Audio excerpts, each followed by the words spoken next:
جو انہوں نے رول سلمان اکرم راجہ صاحب نے سہیل آفریدی صاحب کی نامزدگی کے بعد سے ان کی اپوائنٹمنٹ تک، کیونکہ ان کا ظاہر ہے ان کی جو پرفارمنس رہی ایز اے لیگل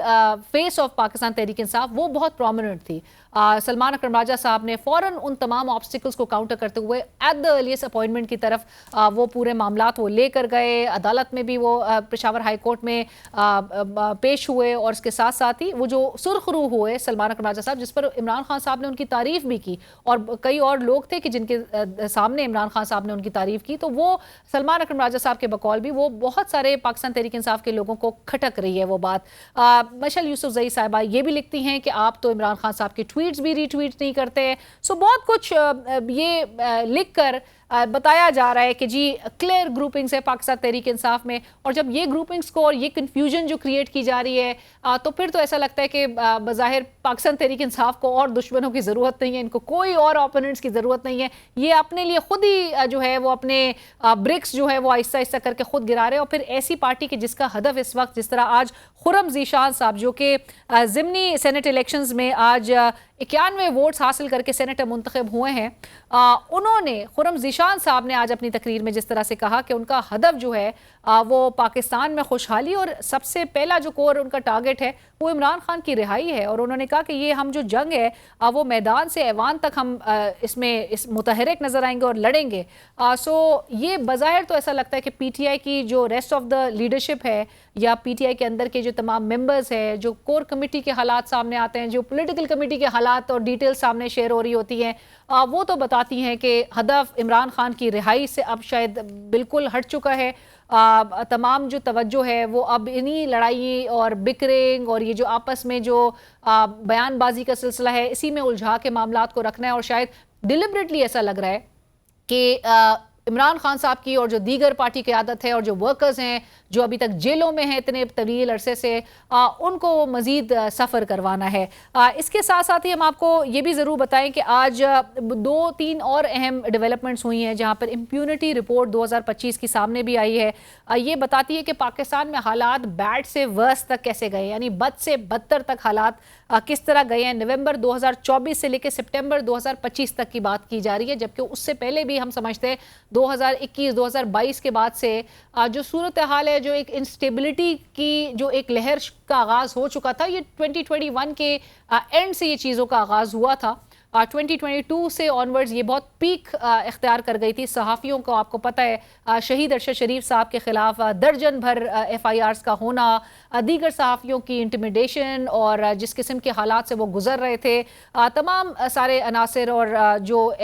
جو انسیڈنٹس ہیں وہ سب کے سامنے ہیں، وہ رپورٹ ہوتے رہے. ناٹ دیٹ کہ authorities were not oblivious to the situation, اور جس قسم کے حالات ہو رہے تھے چل رہے تھے سب کو بتایا جا رہا تھا. ایون شہید ارشد شریف صاحب کی جانب سے اس وقت کے چیف جسٹس ہوں، صدر مملکت ہو، پرائم منسٹر ہو، سب کو خط لکھ لکھ کے بتایا جا رہا تھا کہ ملک میں کیا ہو رہا ہے. اور پھر وہی سب کچھ جو ہے وہ پھر رپورٹ ہوتا ہے. انٹرنیشنل رپورٹس ہمیں بتاتی ہیں کہ ملک میں کس طرح سے ہم ایک اتھارٹیرین رجیم کی طرف جو ہے، اب ہمیں ایک ڈیموکریٹک رجیم نہیں سمجھا جاتا. دنیا بھر کی رپورٹس، انٹرنیشنل رپورٹس بتاتی ہیں کہ ہم ایک اتھارٹیرین رجیم ہے. جس قسم کے حالات ہیں، جس قسم کی آئین کی خلاف ورزیاں جو کہ ایک نیو نارم بنا دی گئی ہیں،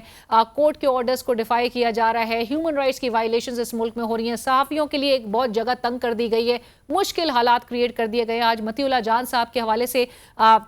جو جج سپرا صاحب کی جانب سے آج ان کی ایکویٹل کی درخواست، بریت کی درخواست ان کی ڈسمس کی گئی، اور پروسیکیوشن کو بہت ہی ویٹیج دی گیا. پروسیکیوشن کے سٹانس کو، پروسیکیوشن کی وٹنس کا جو سٹانس تھا وہ بڑا ویلیڈیٹ کیا گیا، یہ کہہ کر جب آلدو جو سرکاری وکیل تھے انہوں نے جب بریت کی مخالفت کی تو وہ اس بات کی بالکل نفی تھی جو گزشتہ روز رانا ثناء اللہ صاحب، اور کچھ ایک عرصے سے رانا ثناء اللہ صاحب یہ بات مینٹین کرتے ہیں کہ یہ ایک بہت ہی مضحکہ خیز قسم کا ایک مقدمہ ہے مطیع اللہ جان صاحب کے خلاف، جو آپ نے نارکوٹکس کا ایک مقدمہ ان کے خلاف بنایا ہے. سب کو پتہ ہے مطیع اللہ جان صاحب کی کریڈیبلٹی اور سوالات ان کے، اور ان کی جو پوری ایک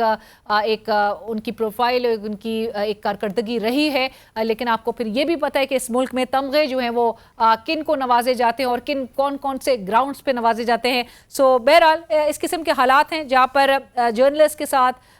جو ایک ہمیں سلوک نظر آ رہا ہے وہ بہتر نہیں ہو رہا، اور ہر حکومت آ کے اس بات کے دعوے ضرور کرتی ہے کہ ہم نے پریس فریڈم کے جو ہے ہم اس کو بہت نوچز اپ لے کے چلے گئے ہیں، ہم نے اس میں بہت بہتری کر دی ہے، لیکن حالات یہ بتا رہے ہیں کہ پاکستان کا پریس فریڈم جو ہے وہ 2025 میں بھی بہت شارپ اس میں ڈیٹیریشن نظر آ رہی ہے،